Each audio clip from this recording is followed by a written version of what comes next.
ಹಳೆ ಹುಳಿಯನ್ನು ತೆಗೆದುಹಾಕಿ ಹೊಸ ಕಣಿಕದಂತಾಗಿರ್ರಿ.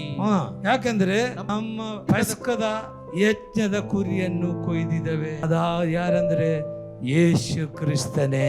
ಆ ಯೇಸು ನಮಗೋಸ್ಕರ ಪ್ರಾಣವನ್ನ ಕೊಟ್ಟಿದ್ದಾನೆ. ಆದ ಕಾರಣ ಏನೇನು ಹುಳಿ ಏನೇನಂತ ಕೇಳ್ಕೊಳ್ರಿ.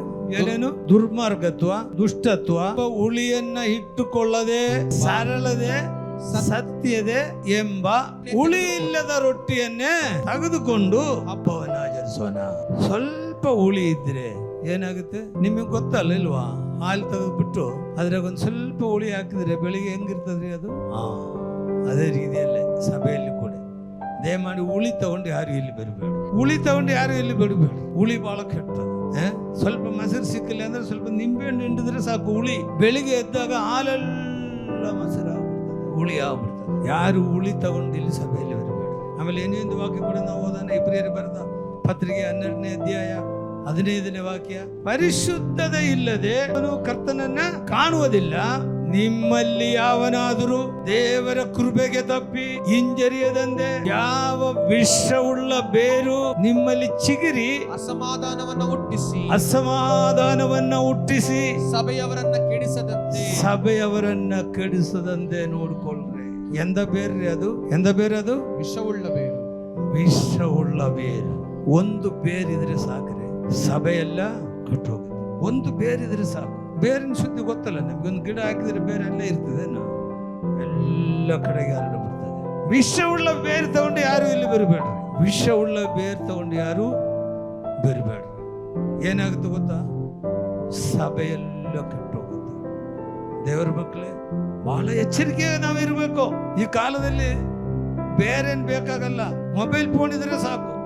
ಸಭೆಯಲ್ಲಿರೋ ಅಷ್ಟು ಜನಕ್ಕೂ ಫೋನ್ ಮಾಡ್ಬಿಡ್ತಾರೆ. ಅಷ್ಟು ಜನಕ್ಕೂ ಫೋನ್ ಮಾಡ್ತಾರೆ. ಮೊಬೈಲ್ ಇದ್ರೆ ಸಾಕು. ಎಂತ ಬೇರೆ ಅದು? ವಿಷವುಳ್ಳ ಬೇರು. ನಿಮ್ಮಲ್ಲಿ ಯಾರಿಗಾದ್ರೆ ವಿಷವುಳ್ಳ ಬೇರು ಬಂದೈತಾ? ಕಿತ್ತಾಕ್ಬಿಡ್ರಿ. ವಿಷವುಳ್ಳ ಬೇರು ಬೇಡ.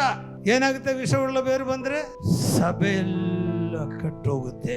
ಎಲ್ಲರೂ ದೈವಿಕವಾದ ಒಂದೇ ಆಹಾರವನ್ನು ತಿಂದರು. ಯಾರು ವಿಷಯ ಹೇಳ್ತಾ ಇದ್ರೆ ಗೊತ್ತಾ? ಇದು ಅಡವಿಯಲ್ಲಿದ್ದ ಸಭೆ. ನಾವಿಲ್ಲಿ ಒಳ್ಳೆ ಸುಂದರವಾದ ಸಭೆಯಲ್ಲಿದ್ದೀವಿ.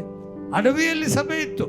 ಆ ಸಭೆಯಲ್ಲಿ ಏನಾಯ್ತಂದ್ರೆ ನೋಡ್ರೆ, ಎಲ್ಲರೂ ದೈವಿಕವಾದ ಒಂದೇ ಆಹಾರವನ್ನು ತಿಂದರು, ದೈವಿಕವಾದ ಒಂದೇ ನೀರನ್ನು ಕುಡಿದರು. ಹೇಗಂದ್ರೆ ಅವರು ಹಿಂದೆ ಹೋಗುತ್ತಿದ್ದ ಬಂಡೆ, ಅವರ ಹಿಂದೆ ಹೋಗುವ ದೈವಿಕವಾದ ಬಂಡೆಯೊಳಗಿಂದ ಬಂಡೆ. ಆ ಬಂಡೆ ಕ್ರಿಸ್ತನೇ. ಬಂಡೆ ಕ್ರಿಸ್ತನೇ. ಹಲ್ಲೆಲೂಯಾ. ಯಾವ ರೀತಿ ದೇವರು ನಮ್ಮನ್ನು ಕಾಪಾಡ್ತಾರೆ. ನೀರಿಲ್ವಾ ನಮ್ಮ ಹಿಂದೆ ಬಂಡೆ. ಹಳೆ ಒಡಿಮಡಿಗೆ ಕಾಲದಲ್ಲಿ ಅಡವೆಯಲ್ಲಿ ಎಲ್ಲಿ ಸಿಗುತ್ತೆ ನೀರು? ಅವಾಗ ಒಂದು ಬಂಡೆ ಅವರ ಹಿಂದಿಂದೆ ಹೋಗ್ತಾ ಇದ್ದಾರೆ. ನೀರು ಬೇಕಾದಾಗೆಲ್ಲ ಬಂಡೆ ನೀರು ಕೊಡ್ತದೆ. ಆರಾಧನೆ ಚೆನ್ನಾಗಿ ನಡೀತಾ ಇದ್ದಾರೆ, ನೀರು ಕುಡಿತಾ ಇದ್ದಾರೆ, ದೇವಿಗೆ ಆಹಾರವನ್ನ ತಿಂತಾ ಇದ್ದಾರೆ, ಚೆನ್ನಾಗಿ ನಡೀತಾ ಇದ್ದಾರೆ. ಆದರೆ ಅಪೊಸ್ತಲನಾದ ಪೌಲನ್ ನಮಗೆ ಎಚ್ಚರಿಕೆಯನ್ನು ಕೊಡ್ತಾ ಇದ್ದಾರೆ. ಏನೇನದು ಎಚ್ಚರಿಕೆ ನೋಡ್ರಿ.